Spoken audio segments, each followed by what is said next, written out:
తెలంగాణ అంటేనే అమరులను స్మరించుకోకుండా, అమరులను యాద్ చేసుకోకుండా తెలంగాణ రాష్ట్రం అనేది అసలు సాధ్యమయ్యేదే కాదు. ఎందరో పోరాటాలు చేసిన ఎంతోమంది తమ ఉద్యోగాలు కావచ్చు, లేదంటే తమ రోజువారు పనులు మానుకొని మరి ఉద్యమం చేసినప్పటికీ కూడా ఎవరైతే తెలంగాణ రాష్ట్ర కోసం అమరులయ్యారో ఆ బిడ్డల బలిదానం ఫలితంగానే ఈరోజు మనం తెలంగాణ రాష్ట్రాన్ని సాధించుకున్నాం. సో వాళ్ళ యాదిలో వాళ్ళని స్మరించుకుంటూ నిర్మించుకుంటున్నదే తెలంగాణ అమరవీరుల స్మారకం. ఆ పాయింట్ దగ్గరే ఉన్నాం. రేపే ఈ స్మృతి వనానికి ఇనాగ్రేషన్ కూడా చేయబోతున్నారు ముఖ్యమంత్రి కేసీఆర్ గారు. మనం చూడొచ్చు ఎంత అందమైన స్ట్రక్చరో. ప్రపంచంలోనే అత్యద్భుతంగా ఉన్నటువంటి స్టీల్కి సంబంధించిన మెటీరియల్ ఏదైతే ఉంటుందో అది ఎక్కడా లేదు ప్రపంచంలోనే. ఫర్ ద ఫస్ట్ టైం 1200 స్టీల్ని ఉపయోగించి నిర్మించినటువంటి స్ట్రక్చర్ ఇది. మనం చూడొచ్చు ఎంత అందంగా ఉందో. సో ఇది చూడగానే మనకు అమరులు యాదకొచ్చేలాగా ఈ స్మృతి వనాన్ని అయితే ఏర్పాటు చేశారు. సో ఒకసారి లోపలికి వెళ్దాం. లోపలికి వెళ్ళి లోపల ఏముంది, ఇది టోటల్గా ఒక 3 అంతస్తుల భవనం. సో ఆ లోపల ఏముందో ఒకసారి చూసే ప్రయత్నం కూడా చేద్దాం. ఇక్కడ మాత్రం మనం చూడొచ్చు తెలంగాణ తల్లి విగ్రహం ఇక్కడ ఏర్పాటు చేశారు.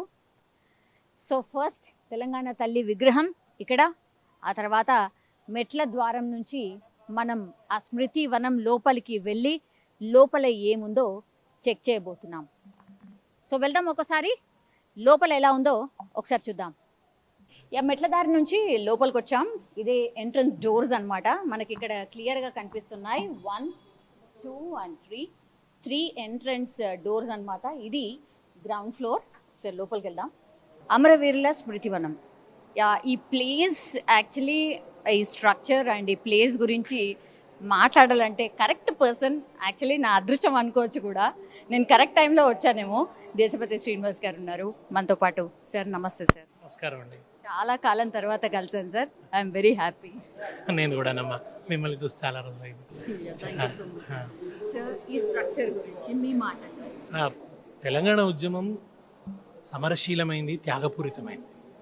1952 నుంచి తెలంగాణ బిడ్డలు తమ న్యాయమైన హక్కుల కోసం, తమకు న్యాయంగా దక్కాల్సిన ఉద్యోగాల కోసం నేలను నెత్తురుతో తడపాల్సిన పరిస్థితిని అనుభవించారు.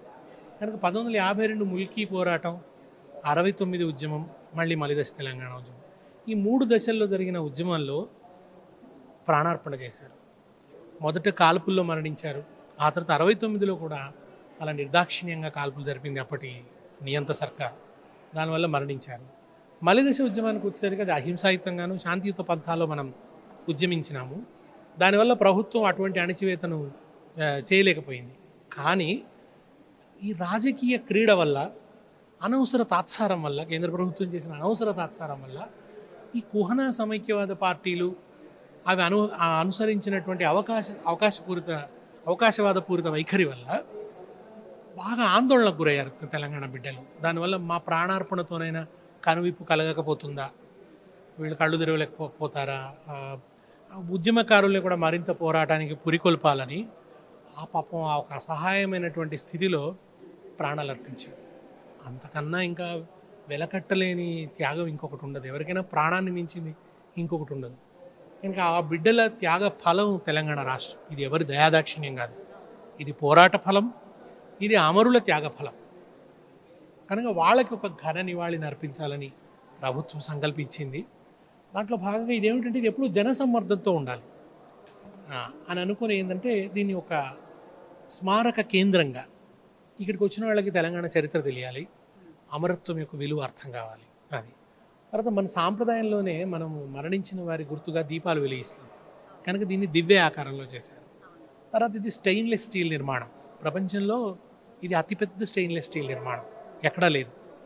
చికాగోలో ఉంది, అది మన చిక్కుడు గింజ ఆకారంలో ఉంటుంది, కానీ అది చాలా చిన్నది దీని ముందు పోలిస్తే. చాలా పెద్దది ఇది ప్రతిఫలనం కూడా ఏమిటి అంటే, ఈ రిఫ్లెక్షన్ ఏమిటి అంటే, మీ త్యాగాలు మా భవిష్యత్తులో ప్రతిఫలిస్తున్నాయి, మేము పొందిన భవిష్యత్తులో మీ త్యాగాలు ప్రతిఫలిస్తున్నాయి, మీ త్యాగ నిరతి లేకుండా ఈ ప్రగతి లేదు అని చెప్పడం కోసం ఈ ప్రతిఫలనం.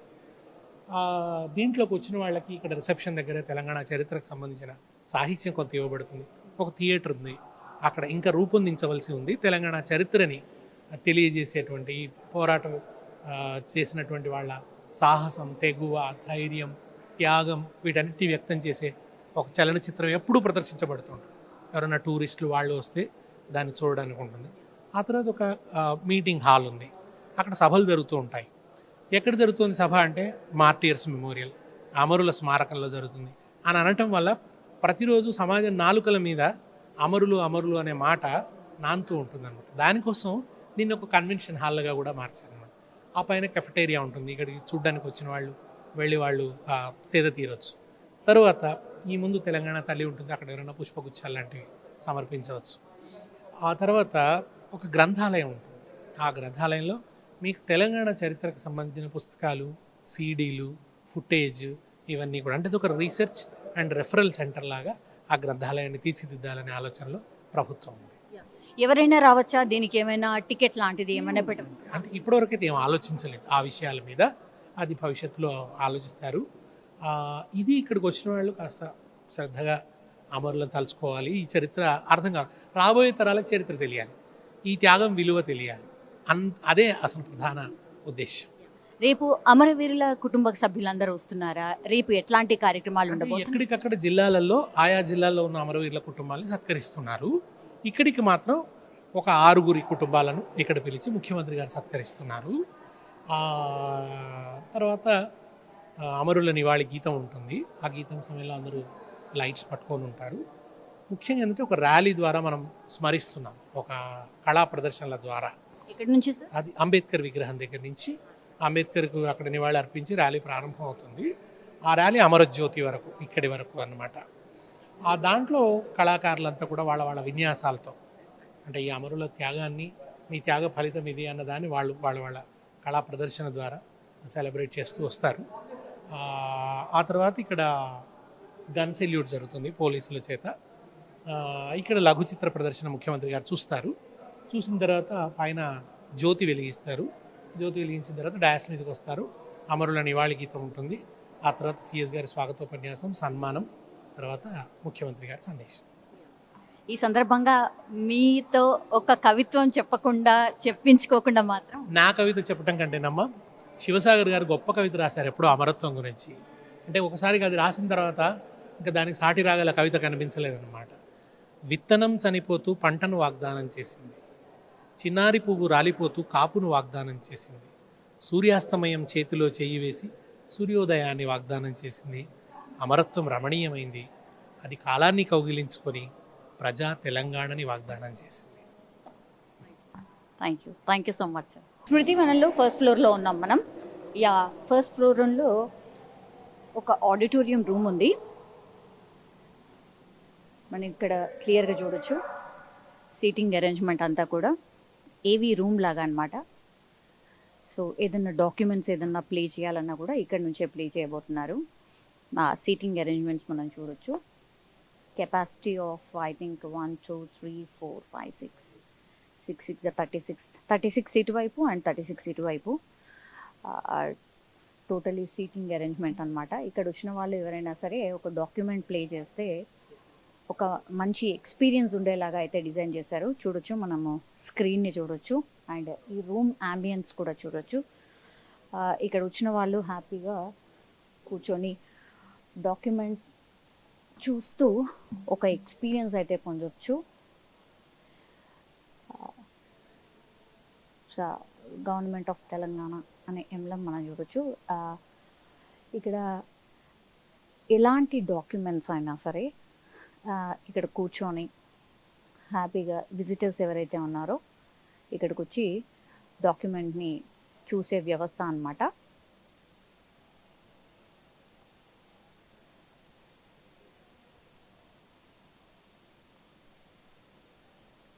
సో ఇది ఫస్ట్ ఫ్లోర్ స్మృతి వనంకి సంబంధించి, అమరుల స్మృతి వనంకి సంబంధించి ఫస్ట్ ఫ్లోర్ ఇది. సో ఇక్కడ ఒక ఈవీ చూడాలంటే ఇక్కడికే వచ్చి ఆ ఎక్స్పీరియన్స్ పొందొచ్చు. సో ఆల్ సెట్, మొత్తం అరేంజ్మెంట్స్ అన్నీ కూడా పూర్తయిపోయాయి. ఇక్కడ నుంచి నెక్స్ట్ ఇదే ఫ్లోర్లో ఇంకేముంది ఒకసారి చెక్ చేసే ప్రయత్నం చేద్దాం. ఎగ్జాక్ట్లీ ఆడిటోరియం బ్యాక్ సైడ్ అనమాట. You can clearly see escalator ఏర్పాటు చేస్తారు, అంటే పైనకు వెళ్ళడానికి ఈజీగా ఉండేలాగా, ఎవరైనా సరే పైకి వెళ్ళేలాగా అరేంజ్మెంట్స్ అయితే చేశారు. ఇక రేపే ఓపెనింగ్ కాబట్టి ఈ ఫ్లవర్స్కి సంబంధించిన అరేంజ్మెంట్స్ మనం చూడొచ్చు. టోటల్లీ బయట అరేంజ్మెంట్స్ చేస్తున్నారు కాబట్టి దానికి సంబంధించిన ఫ్లవర్ బొకేస్ అన్నీ మనం చూడొచ్చు. ఈ ఫ్లవర్స్ అన్నీ బయట డెకరేట్ చేయబోతున్నారు, ఎందుకంటే రేపే ఓపెనింగ్ కాబట్టి ఆ అరేంజ్మెంట్స్కి సంబంధించిన వ్యవస్థ ఇదంతా. సో ఇవన్నీ ఫ్లవర్స్ బొకేస్. సో రేపు ఓపెనింగ్ కాబట్టి ఆ అరేంజ్మెంట్స్ని మనం క్లియర్గా చూడొచ్చు. ఒకసారి ఇక్కడ నుంచి పైనకు వెళ్దాం. ఇప్పుడు మనం నిల్చున్న ఫ్లోర్ అయితే ఫస్ట్ ఫ్లోర్. దెన్ మనం ఇప్పుడు నెక్స్ట్ ఈ ఎస్కలేటర్ ద్వారా పైనకు వెళ్ళబోతున్నాం. యా, ఒకటి పైనకు ఎక్కేది, ఇంకోటేమో దిగే వ్యవస్థ అన్నమాట.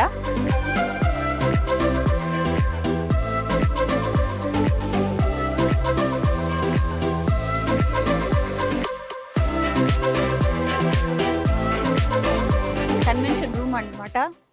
చాలా అంటే చాలా పెద్దగా అండ్ విశాలంగా ఉంది.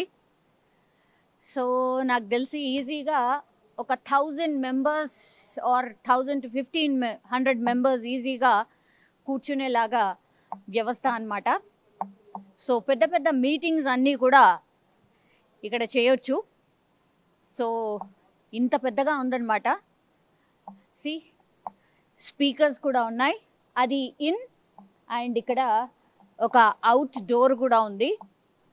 దెన్ ఇది బ్యాక్ సైడ్, అంటే అటు నుంచి కూడా బయటికి వెళ్ళేలాగా అరేంజ్మెంట్ అన్నమాట. సో స్పీకర్స్ ఉన్నాయి.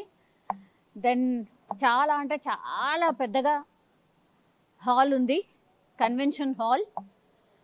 సో రేపు ముఖ్యమంత్రి గారు ఇక్కడే ఉండి మాట్లాడబోతున్నట్టు కూడా చెప్తూ ఉన్నారు. బయట అరేంజ్మెంట్స్ బయట జరుగుతున్నాయి అండ్ ఇక్కడ టోటల్లీ ఇక్కడ కూడా అరేంజ్మెంట్స్ ఉండబోతున్నాయి అని కూడా చెప్తున్నారు. సో ఇది టోటల్లీ ఎట్లా డిజైన్ చేశారు అని అంటే కంప్లీట్గా ప్లాన్ ప్రకారం, అంటే ఒక 10,300 చదరపు విస్తీర్ణంలో ఈ భవనం అంతా టోటల్గా ఏసీ సౌకర్యంతో ఏర్పాటు చేశారు, బిల్డ్ చేశారు.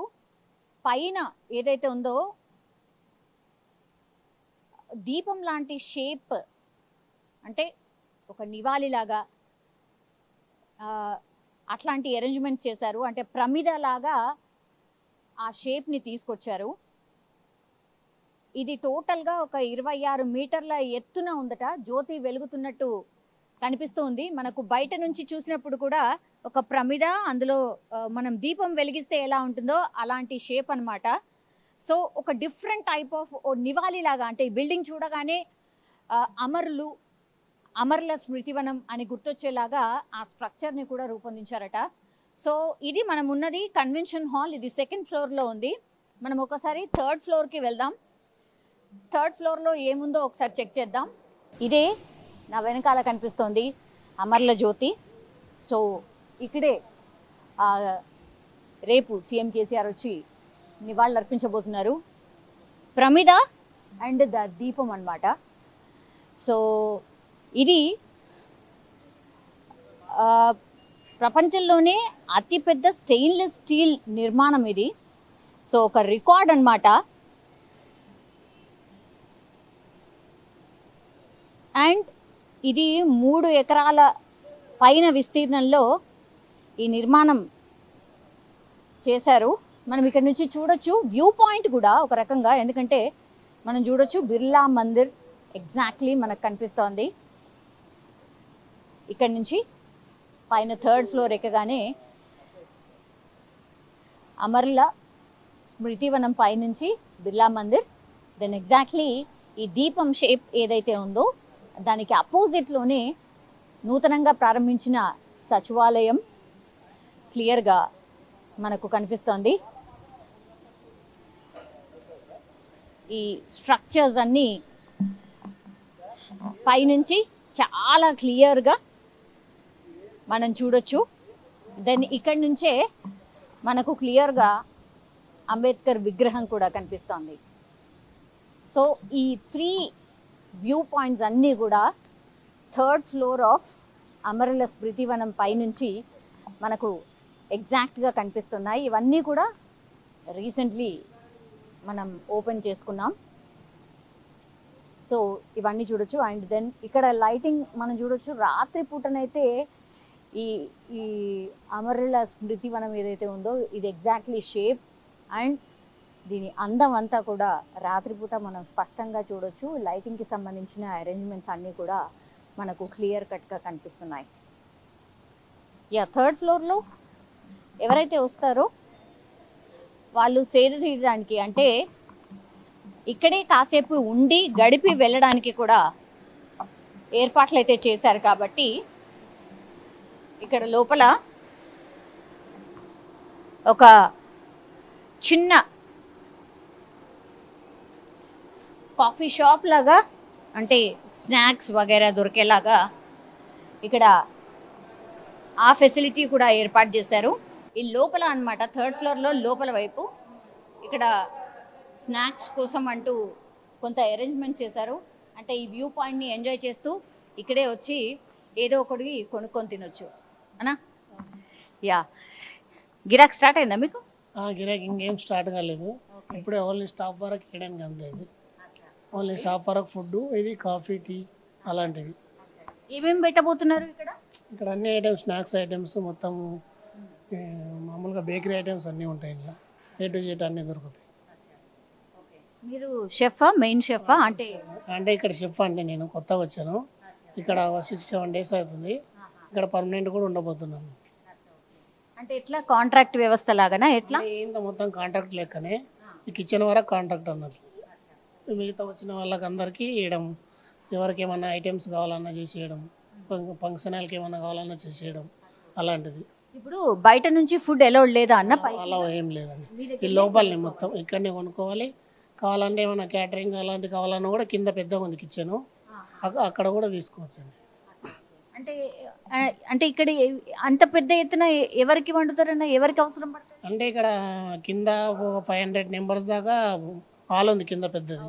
హాల్ వాళ్ళ గురించి ఇది మేము క్యాంటీన్ ఏదైనా ఫంక్షన్ చేసుకోవాలన్నా ఏమన్నా చేసుకోవాలన్నా ఇక్కడ ఆర్డర్ ఇచ్చేస్తే లోపల చేసి ఇచ్చేస్తాం. ఎంత గిరాకీ ఎక్స్పెక్ట్ చేస్తారు అన్న? రోజు ఎంత వస్తారని అనుకుంటున్నారు? ఇప్పుడు స్టార్టింగ్ కొత్త కదా, ఎక్కువ రావచ్చు తక్కువ రావచ్చు చెప్పలేము కదా. అది మంచిగా ఉంటుంది అనుకుంటున్నారా? 100% బాగుంటుందని అనుకుంటున్నాము. దానికే ఇక దీన్ని ఎవరైనా మా వేరే వాళ్ళు ఉన్నారు లీజుకు, వాళ్ళు పర్మనెంట్ మాకు ఇస్తామంటారు. ఇంకా ఆయన అడిగిండు, ఆయన ఏమంటున్నాడు, ఒక ఆయన ఉన్నాడు, ఆయన మీరు చేసుకొని పర్మనెంట్గా అంటున్నాడు. ఇంకా ఇంట్లో సెఫ్ అంతే, అంటే మేము మొత్తం మెయింటెనెన్స్ చేసుకోవడానికి ఇది వరకు కిచెన్ వరకు ఏమేమి కావాలన్నా ఏమేమి కావాలండి. Okay, thank you madam. Okay, thank you. So అది మనం చూడొచ్చు. అంటే ఇక్కడ ఎవరైనా సరే పైనకి ఎవరైతే స్మృతివనంకి వస్తారో ఫుడ్ అయితే నాట్ అలౌడ్. ఇక్కడే క్యాంటీన్ ఉండబోతోంది. సో ఖచ్చితంగా ఈ క్యాంటీన్లోనే ఫుడ్ సర్వ్ చేస్తారు. ఇక్కడే కొనుక్కొని ఇక్కడే తినాల్సిందే. సో అదొకటి అనమాట. అండ్ ఎంట్రన్స్ టికెట్ గురించి దేశపతి గారిని మనం అడిగినప్పుడు ఇప్పుడైతే అట్లాంటిది ఏమీ లేదు, బట్ ఇన్ ఫ్యూచర్ ఉంటుందేమో, బికాస్ దీనికి సంబంధించిన మెయింటెనెన్స్ కూడా కొంతవరకు ఉంటుంది కాబట్టి అది కూడా మేబీ పెట్టొచ్చు ఇన్ ఫ్యూచర్ అని అంటున్నారు. కానీ ఇక్కడైతే టోటల్గా వ్యూ పాయింట్ కావచ్చు, లేదంటే స్ట్రక్చర్ కావచ్చు, స్టెయిన్లెస్ స్టీల్తోనే ప్రపంచంలోనే మొదటిసారిగా ఇది ఒక రికార్డ్ అంట. సో అట్లాంటి చిహ్నాన్ని అమరవీరుల గుర్తుగా నిర్మించడం అనేది చాలా గొప్ప విషయము. అండ్ చాలామంది రేపు విజిటర్స్ కూడా ఇక్కడికి వచ్చి స్మృతివనంని విజిట్ చేయబోతున్నారు. అండ్ ఈ స్ట్రక్చర్ అంతా చూసిన తర్వాత ఒకటే అనిపించింది, అమరవీరులని ఇంత గొప్పగా స్మరించుకోవడం నిజంగా తెలంగాణ ప్రజలకు ఒక అదృష్టం అనే చెప్పొచ్చు. యా, అమరుల జ్యోతి చుట్టూ ప్రదక్షిణలు కూడా చేయొచ్చు. ఎటువంటి అతుకులు లేకుండా ఈ భారీ జ్యోతి అంటే ఈ ప్రమిదను పోలిన ఆకారం కనిపించడం దీని ప్రత్యేకత. సో ప్రమిదకు ముందు భాగంలో వెలుగుతున్న ఒత్తి ఆకారంలో ఎత్తైన నిర్మాణం ప్రత్యేక ఆకర్షణ మనం చూస్తోంది అదే అన్నమాట. ఒత్తి ఆకారంలో ఉంది. సో ఒక దీపం లాంటి ప్రమిద లాంటి షేప్ అన్నమాట, మనం క్లియర్గా చూడొచ్చు. ఇది టోటల్గా ఒక అంతర్జాతీయ ప్రమాణాలతో నిర్మించినటువంటి స్ట్రక్చర్ ఇది. లోపల భాగంగా కూడా అంతే జాగ్రత్తలు తీసుకున్నారు. 3 అంతస్తులు. మొదటి అంతస్తునేమో మనం చూసాం కదా మ్యూజియం ఉంది, రెండో అంతస్తులనేమో ఒక కన్వెన్షన్ హాల్, దెన్ 3వ అంతస్తులో దీప ఆకారం మనం ఇప్పుడు ఏదైతే చూస్తున్నామో దీప ఆకారం అన్నమాట, క్లియర్గా మనం చూడొచ్చు. అక్కడి నుంచి వ్యూ పాయింట్ చాలా అంటే చాలా బాగుంది. ఎందుకంటే ఆ పక్కనే ఎగ్జాక్ట్గా మనం చూడొచ్చు తెలంగాణ తల్లి ఫ్లైఓవర్. అక్కడి నుంచి బిర్లా మందిర్ మనం చూస్తూ ఉన్నాం. దెన్ ఈ పక్కకు వచ్చేసరికి మనకు సచివాలయం కనిపిస్తోంది క్లియర్గా. ఎంత అందంగా ఉందో సచివాలయాన్ని మనం చూడొచ్చు. మొన్ననే నూతనంగా మనం సెక్రటేరియట్ ప్రారంభించుకున్నాం. సో బిఆర్ అంబేద్కర్ రాష్ట్ర సచివాలయాన్ని క్లియర్ కట్గా మనం చూడొచ్చు. దెన్ ఆ పక్కనే అంబేద్కర్ విగ్రహం అన్నమాట. సో ఇవన్నీ కూడా వ్యూ పాయింట్స్. చాలా అంటే చాలా అందంగా ఇక్కడ నుంచి మంచి వ్యూ పాయింట్ ఉంది. సో అచ్చా ఓకే. తొలి దశ ఉద్యమంలో తొలి అమరుడైన శంకర్ నుంచి మలిదశ ఉద్యమంలో చివరి వరకు పోరాటం చేసిన కాసోజు శ్రీకాంతాచారి లాంటి 1200 మంది ప్రత్యేక తెలంగాణ ఉద్యమ అమరవీరులకు ఈ స్మృతి మందిరం ఒక రకంగా అంకితం అని చెప్పొచ్చు. సో వాళ్ళ త్యాగాల ఫలితంగానే మనం ఈరోజు ఇలా ఇక్కడ నిల్చొని మాట్లాడగలుగుతున్నాం, తెలంగాణ రాష్ట్రాన్ని సాధించుకోగలిగాం. సో ఎవరు ఊహించలేదేమో ఇట్లా ఇవన్నీ ఉంటాయి, ఇవన్నీ చూస్తాం, ప్రత్యేక రాష్ట్రంగా ఏర్పడతామని ఎవరు అనుకోలేదు. కానీ ఏ స్పాట్ను అయితే మనం నిల్చున్నామో వాళ్ళ త్యాగాల ఫలితంగానే ఈరోజు మనం ఈ రాష్ట్రాన్ని సాధించుకున్నాం. ఇంత అద్భుతంగా ఈ తెలంగాణ రాష్ట్రాన్ని మనం చూడగలుగుతున్నాం, మన పరిపాలన మనం చేసుకోగలుగుతున్నాం. తెలంగాణ స్మృతివనం రూపకర్త అండ్ శిల్పి రమణారెడ్డి గారు మనతో పాటు ఉన్నారు. నమస్తే అన్న. నమస్తే అమ్మ. చాలా అంటే చాలా అద్భుతంగా ఉంది, చాలా బాగా అనిపించింది. ఈ డిజైనింగ్, ఈ స్ట్రక్చర్ ఎవరి ఐడియా ఇది, కానీ అవుట్కమ్ మాత్రం చాలా బాగుంది. Thank you. ఇది నేను 2009లో అంటే నేను జర్మనీలో 14 ఇయర్స్ ఉన్నాను. సో 2009లో తెలంగాణ ఉద్యమం అనేది ఉధృతంగా ఉన్న క్రమంలో కేసీఆర్ గారి నాయకత్వంలో చాలా ముందుకెళ్తున్నటువంటి దశ అది. ఆ టైంలో నేను ఇక్కడ ఇండియాకి రావడం జరిగింది, హైదరాబాద్కి. సో ఇక నేను కూడా ఉద్యమంలో పాల్గొంటూ ఇక్కడే ఉండిపోవడం జరిగింది. సో చాలా కార్యక్రమాలు, ఎన్నో డిజైన్స్ ఉద్యమానికి చేయడం జరిగింది.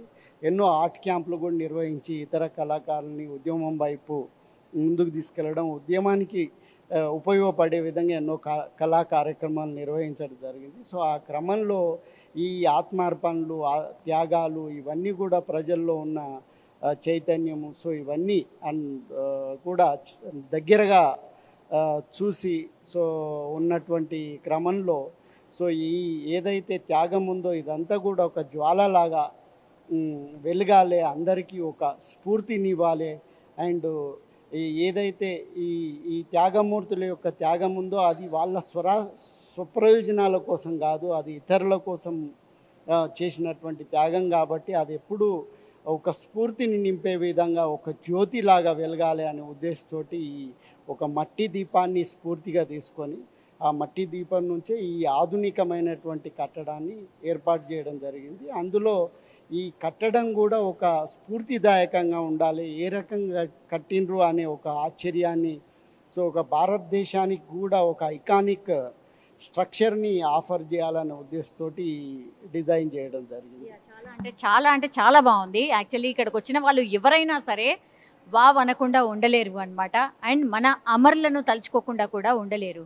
ఫస్ట్, సెకండ్, థర్డ్, ఫోర్త్ ఎందుకని అంటే ఒకటే దాంట్లో ఎందుకు ఫినిష్ చేయలేదు, ఎందుకు ఇట్లా ఫ్లోర్ వైజ్గా కట్టిండ్రు? అంటే ఇప్పుడు ప్రపంచ దేశాల్లో ఎక్కడైనా కానీ మెమోరియల్స్ అనేటి అయితే ఒక మ్యూజియం నార్మల్ కన్స్ట్రక్షన్లో మ్యూజియం పెట్టి దాన్ని మెమోరియల్ అనడము, లేదంటే ఒక శిల్పాకృతిలో ఉన్నటువంటి స్తూపాలని ప్రజెంట్ చేయడము జరుగుతుంది. కానీ ఇక్కడ మన తెలంగాణ అమరవీరుల స్మారకం అనేది చాలా యూనిక్గా ఉంటుంది. ఇది పూర్తిగా ఒక శిల్పాకృతిలో ఉన్నటువంటి కట్టడం.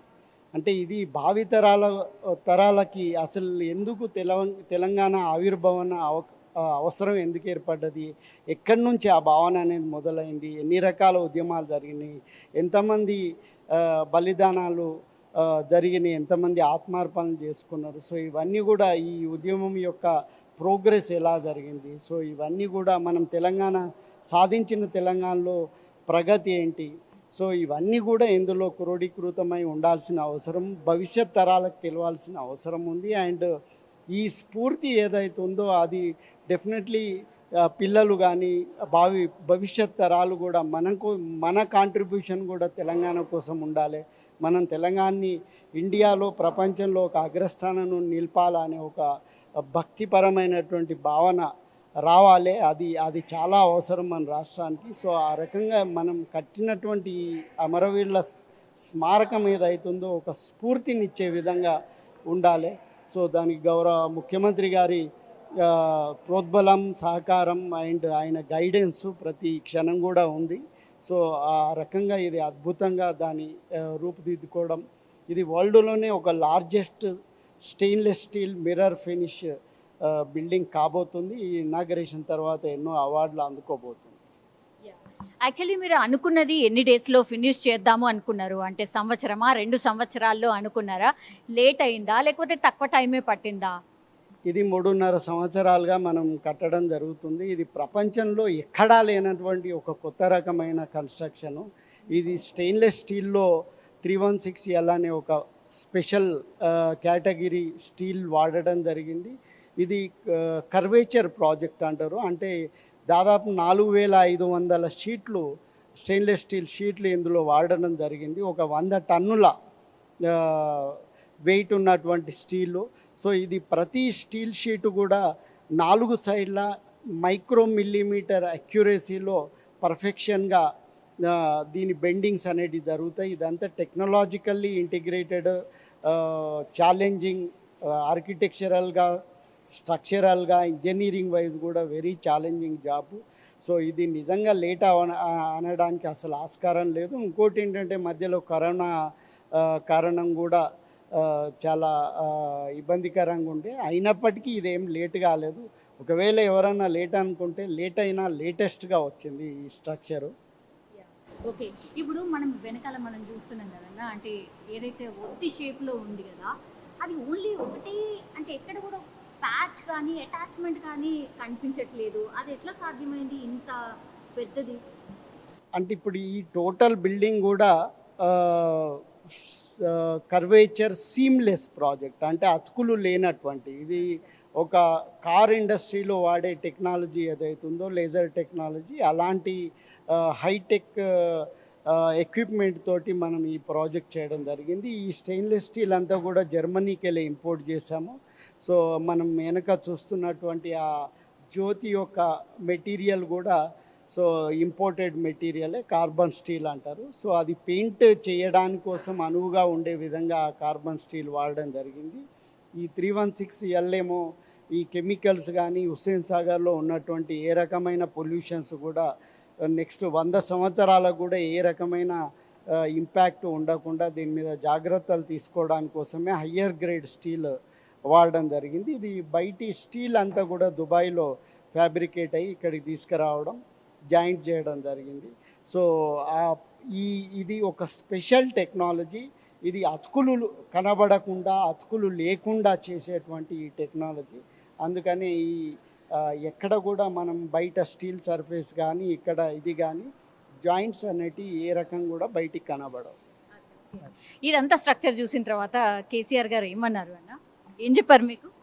ఆయన చాలా స్టన్ అయ్యాను. ముందు డిజైన్ ఇచ్చినప్పుడే ఆయన చెప్పారు, నేను ఏ రకంగానైతే ఊహించినో ఆ రకంగా ఈ డిజైన్ ఉంది. సో ఇది ఖచ్చితంగా మనం ఎంత కష్టమైనప్పటికీ కూడా మనము దీన్ని ఈ, ఆ, నిలబెట్టాలి, దాన్ని సక్సెస్ఫుల్గా పూర్తి చేయాలని ఆయన బ్లెస్సింగ్స్ తోటి ఇంతవరకు వచ్చింది. నిజంగా చెప్పాలంటే ఇది ఒక experimental work and challenging work. ఎవరికి తెలియదు ఇది అవుతుందా కాదా అని. ఎందుకంటే ఇది మన దేశంలో ఎక్కడైనా చేసి ఉన్నట్టయితే ఒక కాన్ఫిడెన్స్ అనేది ఉండేది.